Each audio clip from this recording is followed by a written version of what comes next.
할렐루야 할렐루야 할렐루야 할렐루야.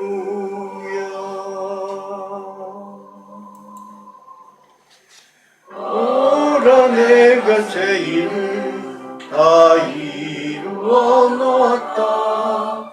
이제 나타났으니 너희가 보고 알리라. 나의 택한 백성으로 마시게 할 것이라. 나의 택한 자들로 마시게 할 것이라.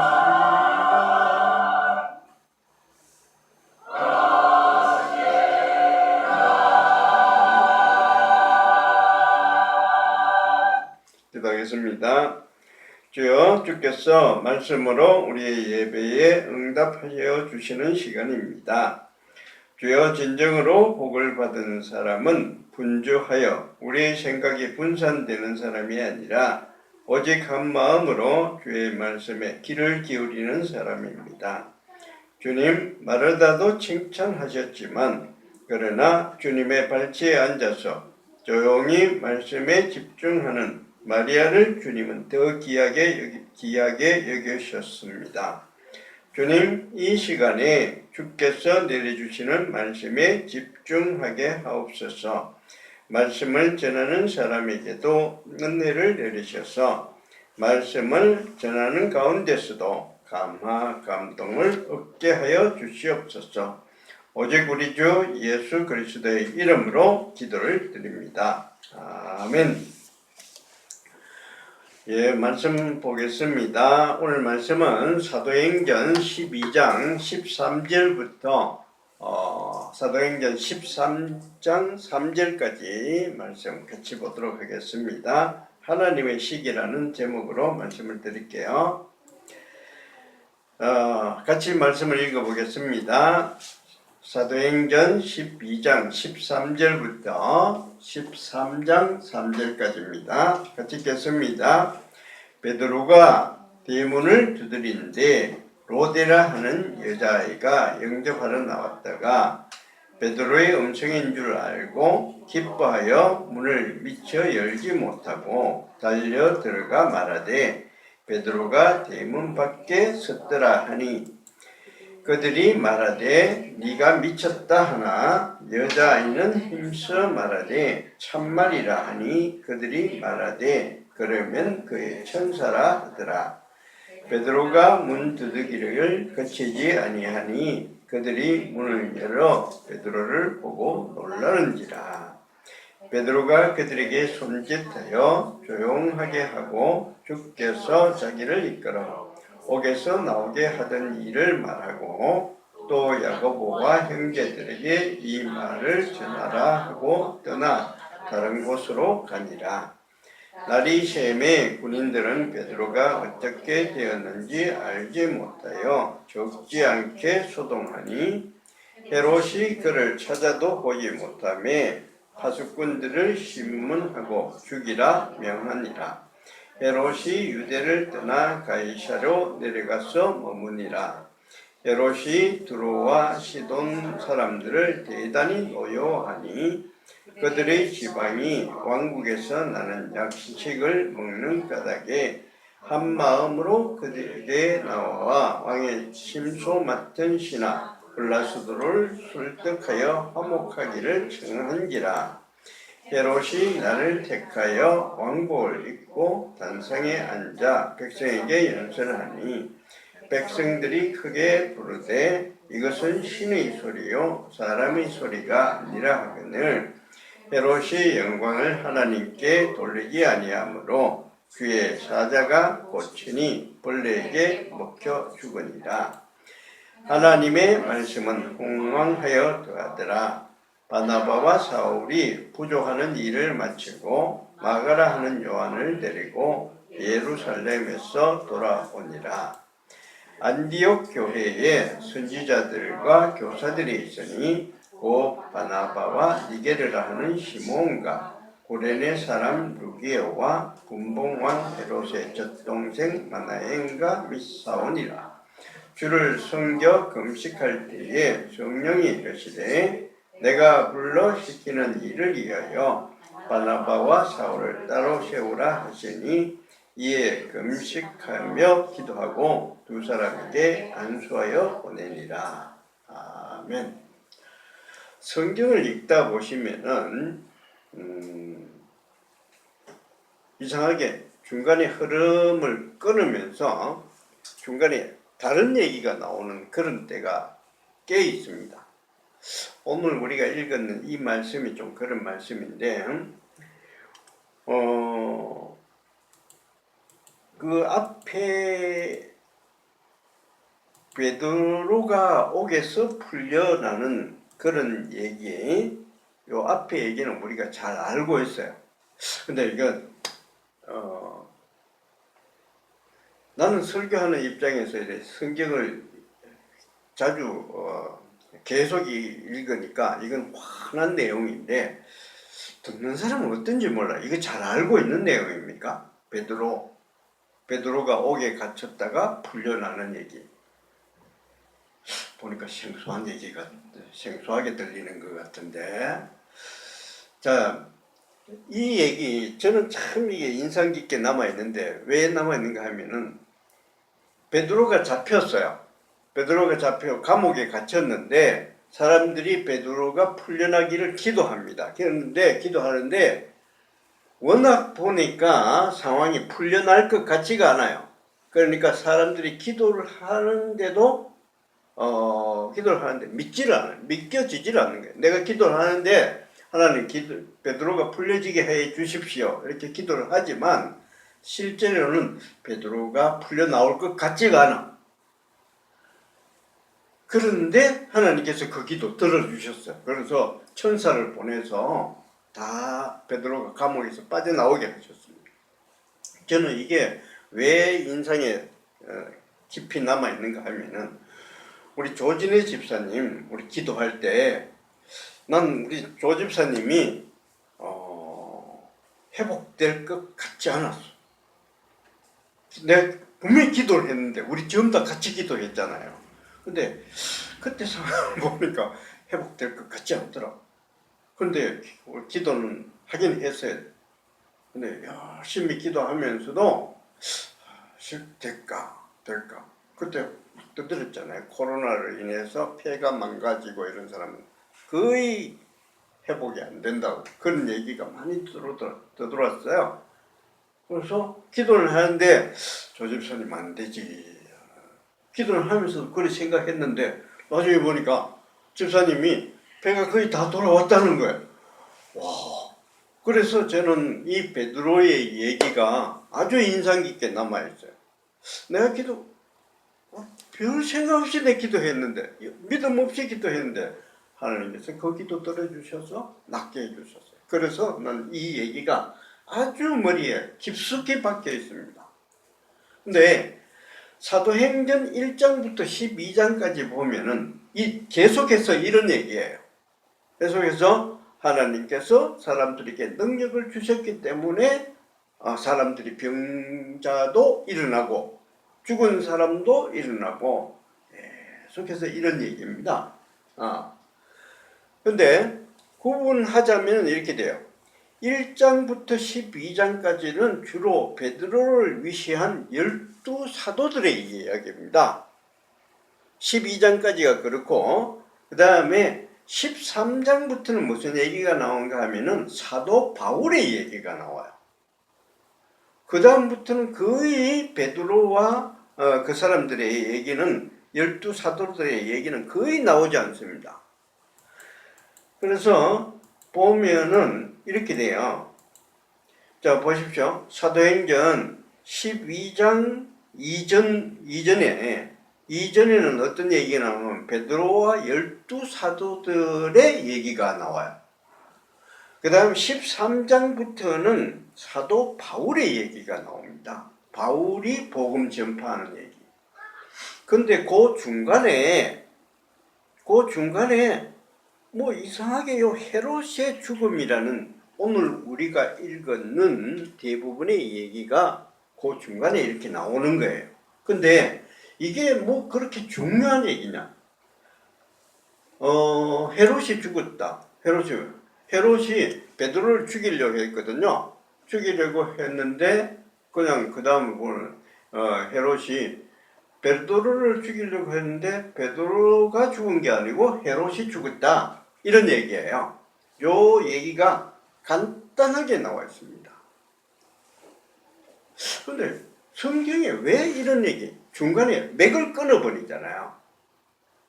맥을 끊어버리는데 왜 이런 얘기가 중간중간에 이렇게 박혀 있을까? 이런 거 한번 생각을 해봤습니다. 그런 생각을 할 수 있어요. 자, 근데 어떤 일이 있을 때마다 성경에는 사도행전을 계속 보면은 어떤 일이 있을 때마다 뭔가 맥을 하나씩 끊으면서 얘기를 하는 게 많습니다. 사도행전 2장에 보시면은 성령이 충만한 얘기, 성령이 임하는 얘기가 나옵니다. 제자들이 모여서 막 기도하니까 성령이 임했어요. 성령이 임해서 방언을 막 하기 시작합니다. 그러고 난 뒤에 복음이 확 전파돼요. 사람들이 막 다른 말도 할 수 있으니까, 다른 나라 말도 막 하게 되니까 사람들이 신기해가지고 그 사람들의 얘기를 귀담아 듣습니다. 그래서 복음이 전파돼요. 전파되는데 그렇게 전파되고 나니까 계속해서 안전병이도 일어나고 그 다음에 여러 가지 환자들이 다 고침을 받습니다 하면서 이런 얘기가 쭉 나오다가 그 다음에 그 맥을 뚝 끊으면서 어떤 얘기가 나온가 하면은 사람들이 전부 다 자기 것을 자기라고 고집 부리지 않고 다 팔아서 사도들 앞에 내놓으니까 사람들이 자기 필요에 따라서 가져가더라. 이런 얘기가 나와요. 그거 뚝 끊는 얘기거든요. 뚝 끊는 얘기인데 뚝 끊고 나면은 그러고 나면 그 다음에 계속해서 기적이 일어나는 얘기가 또 튀어나와요. 그러면서 복음이 더 전파되더라. 이렇게 나와요. 그러고 쭉 가다가 또 흐름을 한번 끊어 놓습니다. 스데반의 얘기가 나와요. 스데반의 얘기가 나와가지고 스데반의 얘기가 나오면 그 사람이 죽는데 죽고 나면 무슨 일이 생기느냐? 그 사람이 죽고 나면은 복음이 예루살렘에서만 전파되다가 온 이스라엘 땅으로 펼쳐져요. 복음이 전부 다 예루살렘 안에서만 이렇게 전파되다가 예루살렘에서 벗어납니다. 온 이스라엘 땅에 다 이제 복음이 펼쳐지는 거예요. 그런 얘기가 나와요. 그렇게 하다가 그 다음부터 계속해서 베드로의 얘기가 나옵니다. 베드로 12사도. 그래서 그때부터 사마리아로 가기도 하고 그 다음 저기 남부지방으로 가기도 하고 그래서 베드로가 저기 롯바도 가고 그래서 죽은 사람도 막 일으켜요. 그래 하다가 최종적으로 피날레가 어디냐? 12장입니다. 오늘 우리가 읽었는 12장. 베드로가 이제 감옥에 갇혔는데 사람들이 열심히 기도하니까 근데 믿지도 않고 기도를 했는데 하나님께서 그 기도 들어주셔서 베드로 풀려나왔다. 이런 얘기예요. 자, 그런데 그렇게 하고 난 뒤에 바로 13장으로 넘어가는 게 아니라 12장과 13장 사이에 헤롯이 죽었다 하는 이런 얘기가 나오는 거예요. 헤롯이 죽었어요. 별로 중요할 것 같지도 않은데 헤롯이 죽었다 이런 얘기가 나오는 거죠. 왜 이런 얘기를 여기다가 툭 넣어놓았을까? 성경은 이렇게 얘기하면서 다른 얘기를 하고 있는 겁니다. 사실은 이 다음부터는 다른 얘기가 나온다. 이런 얘기를 하는 헤롯이 죽었다는 얘기를 하는데 성경은 사실은 이 다음부터는 다른 얘기가 나온다. 이런 얘기를 하는 거예요. 그러면서 뒤에 얘기를 더 궁금증 나게 하고 더 강조하게 그렇게 만든다. 사실은 헤롯의 죽음을 얘기하면서 성경은 다른 말을 하는 거예요. 제가 지난 금요일에 텔레비를 한번 봤습니다. 텔레비를 보는데 저녁을 먹고 이렇게 금요일날 텔레비를 보니까 어떤 프로가 나오는가 하면은 그 뭐예요?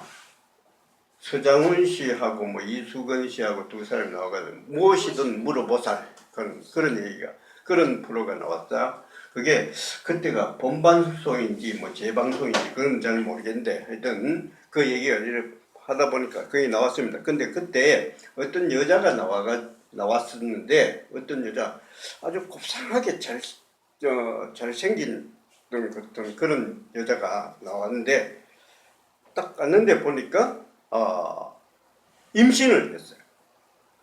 임신을 해서 그래서 이수근 씨가 임신을 했네요. 아가씨 같이 보이는데 임신을 했어요. 그러니까 이제 얘기를 하는 거예요. 사실은 내가 이름은 뭐냐 김이가 인가 모르겠는데 김하였던 이름이 칸이에요. 김칸인가 그래요. 이름이 이상하다 이러니까 미국에서 오래 살다 왔다 들어와서 여기서 하고 있는데 근데 어떤 남자를 만났다. 남자를 만나서 좋아해서 하다 보니까 임신을 하게 됐다. 임신을 하게 됐는데 임신을 하고 제일 처음에 이 남자가 되게 좋아하는 더니 조금 지나니까 한 몇 달 지나니까 야 중절 수술을 하는 게 좋겠다 이러더라는 거예요. 그래서 왜 그러냐 저는 그렇게 할 수 없다 하니까 나중에는 자기 엄마까지 나와요.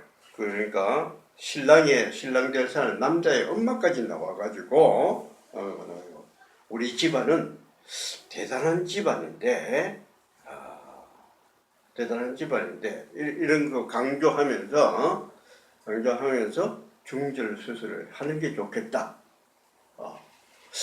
그런 얘기를 이제 상담을 하러 왔어요. 그래서 어떻게 하면 좋겠나? 그러니까 그 서장훈 씨가 그때 가서 그 얘기를 이렇게 제가 보는데 과연 저 여자는 왜 나왔을까? 왜 자기 이 자랑할 게 아니잖아요. 처녀가 결혼도 안 하고 아기 임신을 하게 되는데 왜 온 전국에 얼굴이 팔리고 그럴 텐데 왜 나왔을까 이런 생각이 들어요. 그러는데 근데 나중에 이제 서장훈 씨가 이렇게 묻는 거예요. 서장훈 씨가 얘기를 하는데 그때는 이제 마지막으로 보살의 자격으로 무엇이든 물어보살했으니까 보살의 자격으로 뭐라는 게 아니라 그 여자한테 그 남자는 이미 당신을 떠난 것 같다. 당신을 떠난 것 같다. 그러니까 그 남자한테 미련을 갖지 마라. 그러면서 그 여자가 얘기하는 것죠. 앞뒤가 안 맞네. 얘기를 해야 되는데 뭐라고 했는가 하면 자기는 애를 갖고 싶대. 애를 갖고 싶은데 근데 자기는 외국인이다 이거야. 아직은 국적이 미국으로 되어 있으니까 우리나라 사람인데 오래전에 이민을 가서 미국 국적을 갖고 있대요. 그러니까 우리나라 사람이 아니죠. 외국인으로서 이 나라에서 아기를 낳아서 국적을 가지려면은 남자가 인지를 해줘야 된대. 이게 내 아이다. 인지를 해줘야 된대. 그래서 그 남자한테 최소한 내 혼자 나와서 내가 키울 테니까 인지는 해주라. 그러니까 자기 엄마까지 나와가지고 우린 그걸 할 수 없다. 인지할 수 없다. 그리고 저 엄마가 자기가 그 남편 되는 사람의 엄마가 중절 수술을 하는 게 제일 좋다. 자꾸 그걸 고집하더라는 거예요. 그래서 서장훈 씨가 그때 가서 그 남자는 이미 당신을 떠난 것 같다. 그러면서 더 이상 미련은 가지 마라. 그러면서 이제 끝에 가서 얘기를 해요. 서장훈 씨가 이렇게 얘기를 합니다. 그 여자한테 하는 얘기가 아니고 방송을 하고 있으니까 남자도 보고 있을 거고 남자의 어머니도 보고 있을 테니까 그 사람들이 듣고 있다고 보고 있다고 전제하에 그 사람들에게 얘기를 하는 거예요. 여자를 이렇게 아이까지 갖게 해놓고 이렇게 아무 책임 없이 중절 수술해라. 대책도 없이 그렇게 하면 당신들 후손 대대로 저주를 받는다. 보살이에요, 보살. 그러니까 또 저주를 받는다. 그러니까 존말할 때 마음 이렇게 새겨서 듣고 그래서 이 여자가 앞으로 살아갈 수 있는 충분한 위자료 내주고 보니까 이 사람들이 잘 사는 집안인 것 같다는 거예요. 잘 사는 집안 같은데 잘 사는 집안인데 좀 나가는 집안 같은데 근데 이런 여자 밑도 끝도 뭐 뼈대도 없는 그런 집안 여자를 며느리로 삼기는 자기들이 부족하다는 그런 생각이 드는 것 같은 모양이에요. 그러니까 이렇게 아기까지 낳았으면은 안 된다. 충분하게 살아갈 수 있는 위자료 주고 또 이 아이를 양육할 수 있는 충분한 양육비를 주는 게 좋다. 그래야 너희들이 앞으로 후손대대로 잘 된다. 새겨들어라. 이렇게 얘기를 하더라고요. 그러니까 끝에 가니까 이 여자가 왜 이 프로에 나왔겠나. 자기 얼굴 다 내가면서 뭐 이렇게 자기 사정 다 얘기하면서 좋지도 않은 거 다 얘기하면서 왜 여기 나왔을까? 이런 얘기 좀 방송을 통해서 온 국민이 다 그 사람을 주시할 수 있도록 그래서 협박 아닌 은근한 협박 그런 걸 하려고 이렇게 방송에 나온 것 아닐까 하는 그런 생각이 들어요. 여자가 나와서 얘기하는 그 상담하는 척 하지만 사실은 뭐 서장훈 씨한테 그거 상담한다고 해서 뭔가 해결될 것 같지는 않아요. 그런데 이런 압박 같은 거 이런 거를 하려고 이렇게 나온 것 아닐까 그런 생각이 듭니다. 얘기하는 거하고 속마음은 좀 달라요. 지금 여기서 우리 성경에서 헤롯이 죽었다. 왜 이런 얘기를 하느냐? 헤롯이 죽은 게 중요한 게 아니에요. 헤롯이 죽었다. 그 다음에 다른 얘기가 나온다는 거예요. 앞에 얘기하고 12사도들의 얘기하고는 전혀 다른 얘기. 이제부터는 사도 바울의 얘기로 넘어간다. 하는 어떤 지표, 사인 같은 이런 얘기를 하려고 헤롯의 죽음을 그 안에 슬쩍 끼워 넣는 겁니다. 우리 이 한 세상을 살아가면서 여러 가지 일들을 만날 수 있어요. 어떤 때는 가면은 내하고 전혀 관계없는 내가 왜 이런 어려움을 당해야 되나? 내가 왜 이런 일을 당해야 되나? 왜 이런 일이 내한테 생기느냐? 이런 생각을 할 수가 있어요. 할 수가 있는데 근데 그 사건에 너무 집착하지 마시고 그 사건을 통해서 하나님께서 내게 뭘 가르쳐 주시려고 하는가? 뭘 얘기하려고 하는가? 이거 깊이 좀 생각을 해봐야 돼요. 이 사건이 있음으로 해서 그 다음부터 내 인생이 완전히 바뀌어져 나가는 거예요. 내가 지금 생각할 때 얼토당토 않는 이런 일을 내가 지금 겪고 있어요. 만나고 있어요. 이게 뭐냐? 아무리 생각해도 난 잘 몰라. 그런데 하나님께서는 이 사건으로 인해서 뭘 얘기하고 싶은가 하면은 이 다음부터 너희 인생은 완전히 바뀌어져 나간다. 하나님은 이미 우리의 인생을 계산하고 있는 겁니다. 우리가 이 복음이 전파되는 얘기를 들어보면은 유대인들이 복음을 받아들이지 않았기 때문에 이방인한테로 복음이 전파되기 시작해요. 근데 유대인들이 그냥 생각해, 이거 아니야, 우리는 이런 거 안 해. 그래서 자기들이 그냥 싫어했기 때문에 복음이 이방인한테로 넘어가는 그런 게 아니라 결국 하나님께서는 그것까지 계산하신 거예요. 이 복음이 들어가면은 유대인들은 싫어할 거다. 유대인들이 좋아하면은 유대인들 자기들만의 복음이 되지만 유대인들이 싫어하기 때문에 이 복음은 이방인한테도 넘어가는 겁니다. 이방인한테 넘어가니까 이방인이 복음을 받아들여서 잘 돼가는 걸 보면은 유대인들도 저거 원래 우리 건데 하면서 이렇게 시기하게 해서 다시 이스라엘 사람들이 이방인을 보고서 복음을 받아들일 수 있게끔 그렇게 하나님은 처음부터 그렇게 계산을 하신 겁니다. 그렇게 해서 온 세계를 구원하시려고 하는 거예요. 로마서 11장 보시면 이렇게 되어 있습니다. 그러므로 내가 말하노니 그들이 유대인이에요. 넘어지기까지 실족하였느냐? 그럴 수 없느니라. 넘어지는 건 아니다는 말이죠. 그들이 넘어짐으로 구원이 이방인에게 이르러 그래서 이스라엘로 시기하게 함이라. 그래서 시기하게 해서 이스라엘도 복음을 받아들이게 하게끔 하나님께서 처음부터 그렇게 계획을 짜신 겁니다. 그냥 어떻게 하다 보니까 유대인들이 싫어해서 그게 복음이 이방인한테로 넘어간 게 아니고 하나님께서 처음부터 계획하셨어요.